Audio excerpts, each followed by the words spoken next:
تو نبی کا جو ادب ہوتا ہے وہ بہت لازمی ہوتا ہے، اس سے بندے کو ایمان نصیب ہوتا ہے۔ ایک اور بھی فائدہ ہے اس کا، 40 کا عدد جو ہے رب کو بہت پیارا ہے۔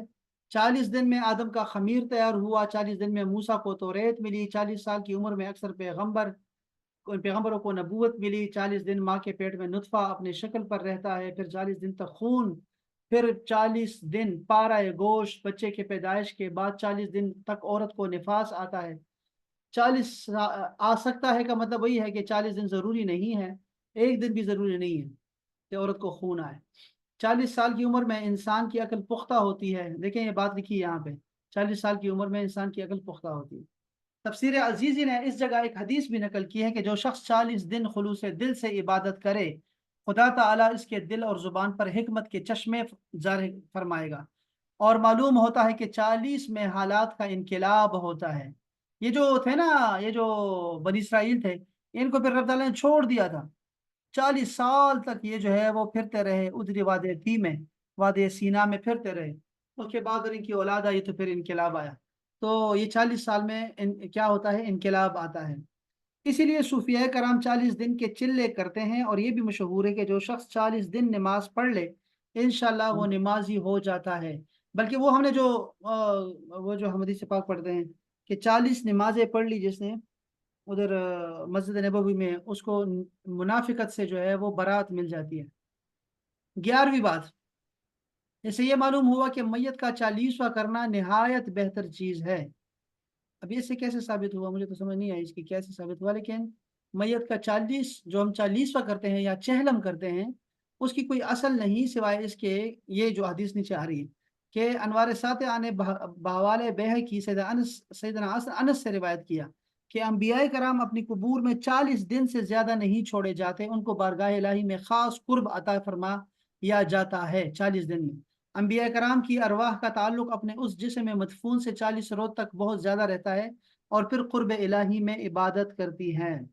اچھا، 40 کا جو ہم 40واں کرتے ہیں یا تیسرا کرتے ہیں، سوئم کرتے ہیں یا جمعہ کرتے ہیں، اس کا یہ ہمارے جو یہ منافی نہیں ہے اسلام کے، ویسے آپ دیکھیں یہ منافی نہیں ہے اسلام کے کہ اس میں آپ جو ہیں آپ صدقہ خیرات کرتے ہیں یا پھر اس میں قرآن خوانی کرتے ہیں اور آپ ایصال ثواب کرتے ہیں۔ اصل جو نظریہ ہے اس کے پیچھے وہ ایصال ثواب کا ہے کہ میت جو کہ ابھی ابھی اس دنیا سے گئی ہے وہ اپنے قبر میں وحشت محسوس کرتی ہے، تو کسی میں 40 دن آیا ہوا، کسی میں 7 دن آیا حدیث پاک میں، تو وہ جو وحشت ہے اس کو دور کرنے کے لیے اس کو مختلف چیزیں جو ہیں وہ ایصال ثواب کی جاتی ہیں، بھیجی جاتی ہیں۔ تو وہ یہ اس کا طریقہ ہے۔ دوسرا یہ ہوتا ہے اس میں کہ جو لوگ جنازے میں نہیں آ سکتے ہوتے ہیں تو وہ دعا کے لیے، تعزیت کے لیے آتے ہیں، اس لیے 3 دن لوگ بیٹھے رہتے ہیں، اور تاکہ کوئی بھی جو ہے وہ دعا سے محروم نہ جائے، اور کوئی بھی جو آئے بندہ تو اس کی مہمان نوازی ہو اور وہ آئے۔ تو اب تو خیر پنجاب میں کچھ اور طرح کے جو ہے نا بہت زیادہ جو ہے وہ خرچہ کر دیتے ہیں، اتنا زیادہ کرتے ہیں، بلکہ ابھی میت کو جو ہے وہ دفنا کے نہیں آئے ہوتے کہ وہ جناب دے کے چڑھا دیتے ہیں۔ یہ بہت عجیب ہے، بہت ہی ایسے نا دل منہ کو آ جاتا ہے یہ چیزیں دیکھ کے کہ کیوں ایسا کرتے ہیں۔ ہمارے ہاں ویسے ایسے نہیں ہوتا، بلکہ جب رسول اللہ صلی اللہ علیہ وسلم جو ہے وہ حضرت جعفر طیار کی شہادت کی خبر ان کو ملی وحی کے ذریعے سے، تو آپ ان کے گھر چلے گئے، اور پھر وہ جو واقعہ بڑا مشہور ہے، میں نے سنا بھی کئی دفعہ ہے، تو پھر آپ نے گھر والوں کو حکم دیا کہ آپ جو ہیں وہ ان کے گھر والوں کے، ان کے بچوں کے لیے کھانا تیار کریں۔ تو مطلب یہ ہے کہ فوتگی والے گھر جو ہے وہ بہتر ہے کہ کھانا نہ بنے، بلکہ کوئی ان کے لیے بنا کے دے دے ان کو، چونکہ ان کے گھر میں جو ہے وہ دکھ ہے، غم ہے، تو اس کو جو ہے وہ آپ اپنی طرف سے جو ہے وہ کھانا بنا کے دیں، رشتہ دار ہوں یا پھر محلے والے ہوں، آپ پڑوس والے ہوں۔ تو ہمارے ہاں جو پشاور میں ہے، پختونوں میں ہے، وہ یہی چل رہا ہے کہ ہم لوگ جو ہیں پہلے دن جو ہے وہ کھانا نہیں بناتے، بلکہ ہمارے آس پاس کے جتنے گھر ہوتے ہیں وہ سب کھانا لے کے آتے ہیں، اور جو گھر میں خواتین ہوتی ہیں ان کو بھی دیتے ہیں، اور جو حجرے میں ہمارے باہر لوگ بیٹھے ہوتے ہیں ڈیرے میں، تو وہاں بھی لوگوں سب کو کھانا کھلایا جاتا ہے، چاہے وہ 100 ہوں اور چاہے 150 ہوں، سب کو کھانا کھلاتے ہیں وہ محلے والے۔ سر ہمارے بھی ایسے ہی ہوتا ہے، ہمارے بھی ایسے ہی ہوتا ہے اچھا، ہاں وہ ہمارے طریقہ، یہ طریقہ یہی صحیح ہے۔ ہاں 3 دن تک اس گھر میں 3 دن، کھانا نہیں واہ پکتا واہ کیا بات۔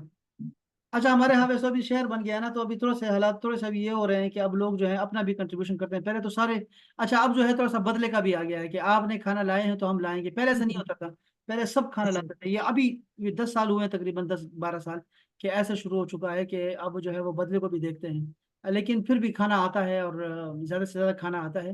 اور اپنے گھر والوں کو جو ہے کم سے کم جو ہے وہ خرچ کرنے دیا جاتا ہے۔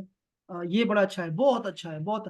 بلکہ ہم نے اب اپنے فیملی کے لیے ہم نے کمیٹی بنا دی ہے، اپنی فیملی کے لیے ہم نے کمیٹی بنائی ہوئی ہے، اور ہم اس میں جو ہے وہ ہر یعنی ہم کوئی 5 ہمارے خاندان ہیں ہمارے ایک فیملی کے اندر، تو ہم نے جو ہے وہ پیسے جمع کرتے ہیں، پھر اس کے بعد جب فوتگی ہوتی ہے کسی کے ہاں تو اس کی مدد کرتے ہیں، اور اس کو کوئی خرچہ وغیرہ کوئی سوچ سمجھ اس کے لیے کچھ بھی ایسا نہیں ہوتا کہ وہ جو ہے اس طرف توجہ دے، ہم سب کچھ خود ہی کرتے ہیں۔ تو میں یہ کہہ رہا تھا کہ یہ جو دعا کے لیے لوگ آتے ہیں آپ کے لیے، تعزیت کے لیے آتے ہیں، تو ان کے لیے مختلف جو ہے نا وہ رکھا گیا ہے، تاکہ لوگ ان کے ساتھ جو ہے وہ گھر والوں کے ساتھ بھی اظہار ہمدردی کر سکے اور محبت ہو۔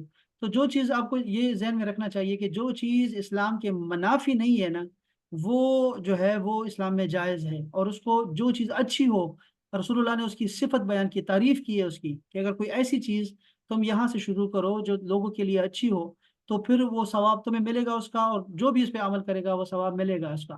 تو یہ اچھے ہیں، کوئی برے نہیں ہے، لیکن یہ جو اسراف ہے اس سے جو ہے نا خود کو بچانا چاہیے، اور باقی جو چیزیں ہم بتاتے رہتے ہیں وہ خیر بہرحال یہاں ذکر آ گیا 40 کا، تو ہم نے باتیں کی اس حوالے سے۔ انبیاء کرام کے حوالے سے جو ارواح کے بارے میں کہا، صحیح احادیث میں یہ آیا ہوا ہے کہ انبیاء کرام جو ہیں وہ اپنے قبروں میں زندہ ہوتے ہیں، اور قبر میں جو ہے وہ نماز پڑھتے ہیں اور اپنی عبادت کرتے ہیں، جو بھی عبادت، چونکہ موسیٰ علیہ السلام کو دیکھا گیا ہے تو اس وجہ سے نماز کا جو ہے نا وہ آتا ہے۔ اور دوسرا یہ ہے کہ انبیاء کرام جو ہوتے ہیں وہ اپنے قبروں میں زندہ ہوتے ہیں، مٹی جو ہے مٹی پہ انبیاء کرام کے جسم کو کھانا حرام ہے، یہ صحیح حدیث میں ہے۔ اور اس کے علاوہ یہ بھی ہے کہ پھر ہمارے نبی تو بہت اعلیٰ ہیں، پھر وہ تو ان کی تو شان ہی الگ ہے۔ آپ نے فرمایا کہ مجھے اللہ نے میری روح لے لی تھی اور پھر مجھے دے دی ہے، ذائقہ میں نے چکھا ہے موت کا، اور اس کے بعد جو ہے وہ جب بھی میرا امتی سلام کرے گا تو میں سلام کا جواب دیتا ہوں۔ پھر وہ بہت ساری حدیث ہیں، وہ ہم نے بہت کوڈ بھی کیے ہیں بہت دفعہ، تو میں سے یہ حدیث بڑی زبردست ہے۔ اور پھر وہ جمعے والی حدیث سے پاک ہے، جمعے کے دن آپ نے بتایا کہ جمعے کے دن فنا فنا کام کرو اور مجھ پہ درود زیادہ پڑا کرو، اور جمعے کی تعریف کی بہت زیادہ آپ نے، کہ اس دن آدم علیہ السلام کو پیدا کیا گیا تھا، اور ان کو جو ہے وہ بہت ساری باتیں۔ تو جمعے کی فضیلت کے بعد آپ نے کہا درود پڑھا کریں، مجھ پہ درود پڑھا کریں، تو صحابی نے کہا کہ آپ جب زندہ ہیں تو ٹھیک ہے، لیکن جب آپ فوت ہو جائیں اس کے بعد پھر ہمارا درود پڑھنے کا کیا ہم کیا کریں گے؟ تو ہم نے فرمایا کہ اس کے بعد بھی انبیاء کرام جو ہوتے ہیں اپنے قبروں میں زندہ ہوتے ہیں، اور ان تک جو ہے وہ آپ کا درود پہنچایا جاتا ہے۔ اور دوسرا یہ فرمایا آپ نے کہ مٹی جو ہے اس پہ انبیاء کرام کا جو ہے وہ بدن کھانا حرام ہے۔ تو یہ تو پکا ہے سارا، یہ تو اس میں تو کوئی اس کا اختلاف نہیں ہونا چاہیے۔ اس کے بعد ایک اور بھی اس سے ہمیں معلوم ہوا کہ کچھ دن کے لیے تارک دنیا ہو کر عبادات اور مجاہدہ کرنا ایمانی ترقی کا باعث ہے۔ یہ جو موسیٰ علیہ السلام چلے گئے تھے 40 دن کے لیے، یہ اس سے کیا آتا ہے؟ اس سے آپ کو تورات ملتا ہے، یعنی آپ کو برکت ملتی ہے، نعمتیں ملتی ہیں جب آپ تارک دنیا ہو جاتے ہیں کچھ دن کے لیے صحیح۔ ہمارے لیے اعتکاف ہے، اعتکاف میں ہم کرتے ہیں اور تارک دنیا ہو جاتے ہیں۔ اب تو اعتکاف بھی اتنا ڈیجیٹل ہو گیا ہے کہ اس میں بھی وہ چاہت وہ چس نہیں رہی وہ چیز۔ موسیٰ علیہ السلام کے اس قصے سے یہ ثابت ہوا کہ صوفیہ کرام کا اسی پر عمل ہے۔ 13ویں بات جو ہمیں فائدہ پہنچا ہے ان آیات سے، وہ یہ کہ گناہ سے رحمت الہی جاتی رہتی ہے۔ بنی اسرائیل کی خطا سے توریت کا اکثر حصہ غائب ہو گیا۔ حضور علیہ السلام شب قدر کی خبر دینے تشریف لائے، دو شخص آپس میں لڑ رہے تھے، فرمایا ان کی لڑائی کی خطا سے شب قدر اٹھا لی گئی، اب سال بھر میں تلاش کرنی پڑے گی، یہ گناہ کا وبال ہوتا ہے۔ 14ویں بات جو ہمیں سمجھ آئی کہ تبرکات میں تاثیر ہوتی ہے۔ دیکھو جس میں جبریل کاٹھی سے مس ہوا، اور کاٹھی گھوڑے سے، اور گھوڑے کے سم یا سم مٹی سے، پھر مٹی بچڑے سے، اتنے دور کی نسبت کے باوجود مٹی نے بچڑے میں زندگی پیدا کر دی۔ اگر خاک مدینہ ایمانی شفا بخشے تو کیا بعید ہے۔ ہاں، یہ کہ خبیث کو تبرکات سے الٹا فائدہ نہیں ہوتا، نقصان ہوتا ہے۔ وہ جو خبیث تھا سامری، اس کو تو یہی ہوا نا، اس نے فائدہ نہیں لیا اس سے۔ وہ دیکھ رہا تھا کہ جو جبرائیل آگے جا رہے ہیں گھوڑے سے، اس کے نیچے سے جو مٹی ہے وہ سبز ہو رہی ہے، تو اس نے اس سے گندا فائدہ اٹھایا۔ تو تبرکات جو ہوتے ہیں انبیاء کرام کے یا اولیاء اللہ کے، ان سے جو ہے خبیثوں کو کوئی فائدہ نہیں ہوتا۔ یہ مٹی کسی مومن کے پیٹ میں جاتی ہے تو اس کے ذریعے ہزاروں کو ایمان مل جاتا، چونکہ مٹی فرعون خبیث سونے میں لگ گئی تو اگرچہ زندگی پیدا کر دی، مگر اس کی آواز سے لوگوں کو گمراہی ملی۔ حدیث و قرآن اکثر خبیث کے سینے میں جائے تو اس سے لوگ گمراہ ہو جاتے ہیں، قرآن سے لوگ گمراہ ہو جاتے ہیں۔ اچھا، اس میں کچھ اعتراضات بھی ہیں کہ موسیٰ علیہ السلام نے غصے میں توریت شریف کی تختیاں کیوں پھینکی؟ اگر آج کوئی قرآن مجید پھینک دے تو کافر ہو جائے، قرآن مجید کو اگر پھینکا جائے تو بندہ کافر ہو جائے، کیونکہ وہ اس کی توہین کر رہے ہیں نا۔ حالانکہ اس کا کاغذ، لکھائی، چھپائی سب انسانی صنعت ہے، صرف کلام رب کا ہے۔ توریت شریف کی تو وہ تختیاں، اس کی روشنائی تحریری سب ربانی تھی، اس کو پھینکنا کفر کیوں نہیں ہوا؟ جواب یہ ہے کہ قرآن پاک کے گرنے میں 3 صورتیں ہیں: غلطی سے گر جائے، کسی پر غصہ آ جائے، اور اتفاقاً اس وقت ہاتھ میں قرآن شریف اور جھنجھلا کر بے خودی میں گرا دے، کو خود قرآن کریم کی احانت کے لیے پھینکا جائے۔ یہ 3 صورتیں ہیں۔ پہلی صورت میں گناہ بھی نہیں، دوسری صورت میں حرام ہے مگر کفر نہیں، اچھا نہیں کیا اس نے کہ گرا دیا قرآن کو۔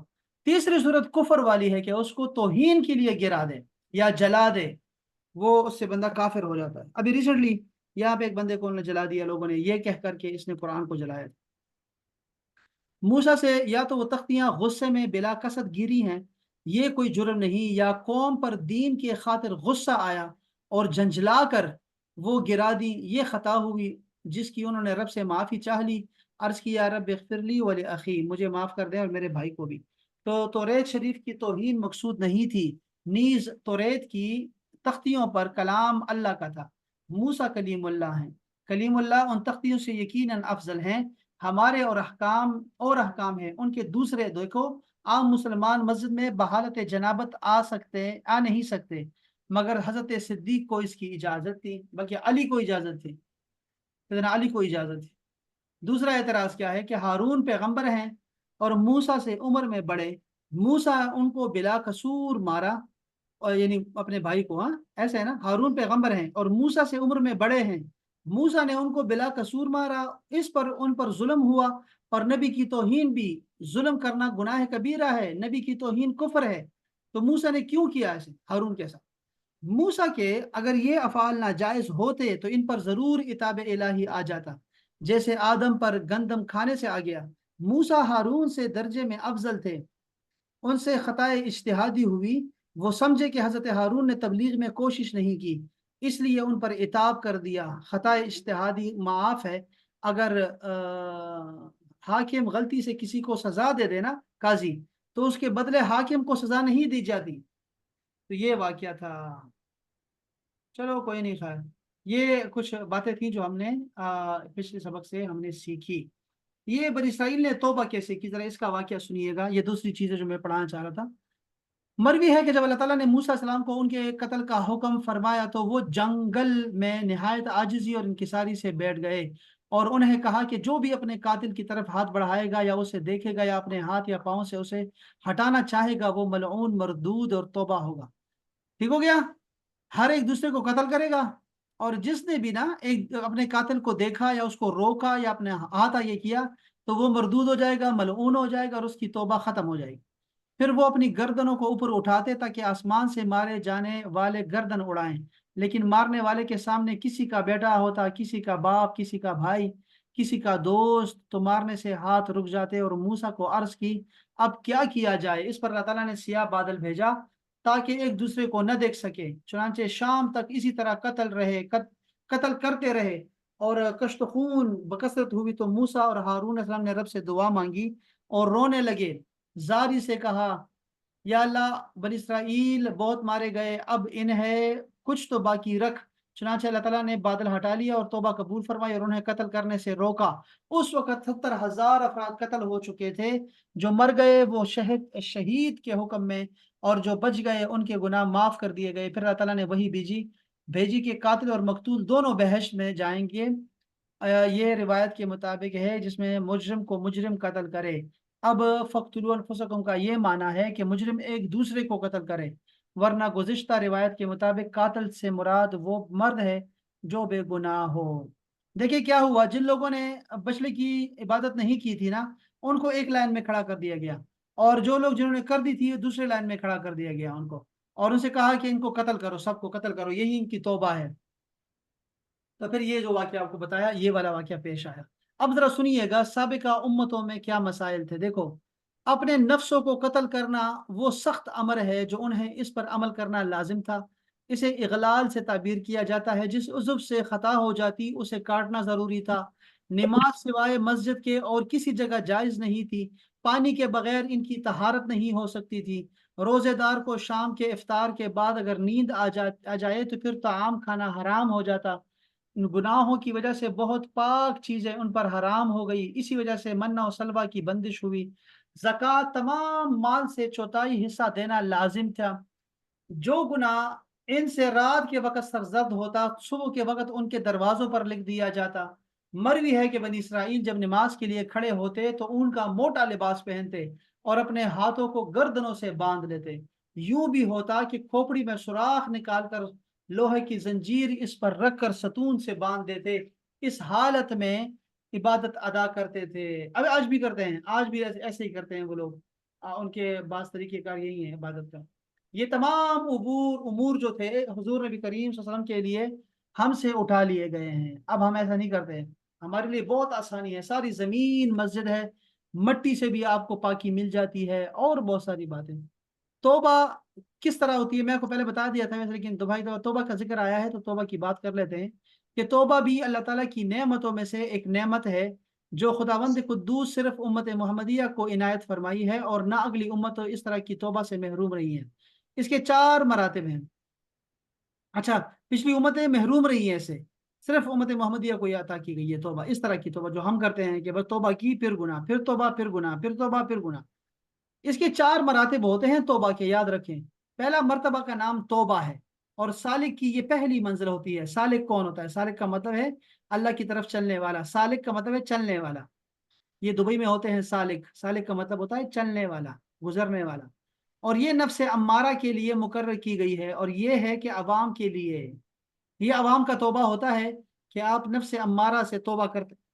اس کا طریقہ یہ ہے کہ تمام برائیوں سے رک کر مامورات الہی بجا لانے میں مستعد ہو جائیں، اور فوت شدہ نماز وغیرہ کو ادا کریں، اور جن کی حقوق دینے ہیں انہیں واپس لوٹا دیں، جن لوگوں کو ناراض کیا ہے انہیں راضی کریں، اور گزشتہ برے اعمال پر افسوس کا اظہار کریں، اور پختہ ارادہ کریں کہ آئندہ کسی برائی کے نزدیک نہیں جائیں گے۔ یہ توبہ ہوتا ہے عام لوگوں کا توبہ، ہمارا توبہ ہوتا ہے، اور ہم یہ کرتے ہیں۔ دوسرا توبہ، اس کو انابہ کہتے ہیں، انابہ، یہ نام بھی لوگ رکھتے ہیں، یعنی رجوع اللہ۔ یہ نفس امارہ کے لیے ہے، اور ہے بھی خواص مومنین اولیاء اللہ کے لیے۔ اس کا طریقہ یہ ہوتا ہے کہ مکمل طور پہ اللہ تعالیٰ کی طرف رجوع ہو، اور دنیا سے روگردانی ہو، اور اس کے اسباب سے بالکل دوری، عادات سنجیدہ کا اختیار کرنا، اور نفس کو بری عادات سے باز رکھ کر اس کا تزکیہ اور اس کی خواہشات کی مخالفت، اور اس کے ساتھ جہاد کرنے پر مداومت، یعنی کہ استقامت کے ساتھ روزانہ۔ تو کیونکہ نفس جب رجوع اللہ کا خوگر ہو جاتا ہے، اسے مزہ آتا ہے، تو قلب کے حکم میں اور اس کے صاف سے موصوف ہو جاتا ہے، کیونکہ رجوع اللہ قلب کی صفت ہے۔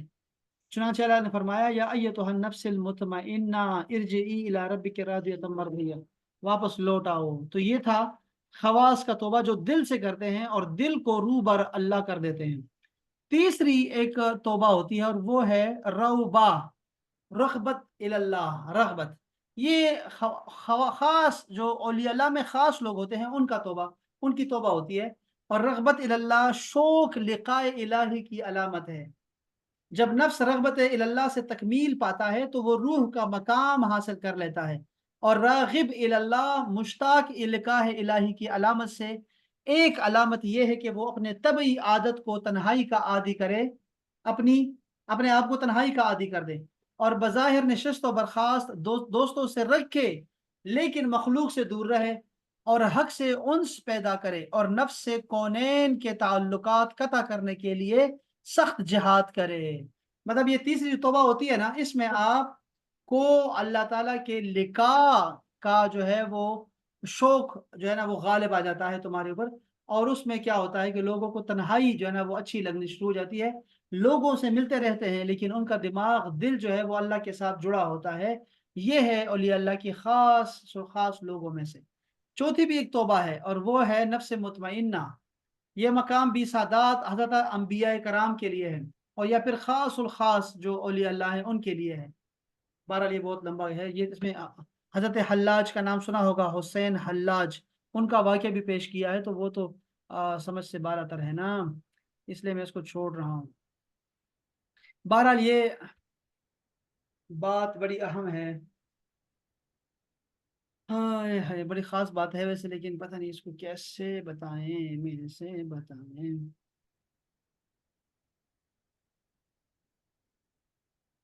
یہ جو بنی اسرائیل نے قتل کیا ہے نا،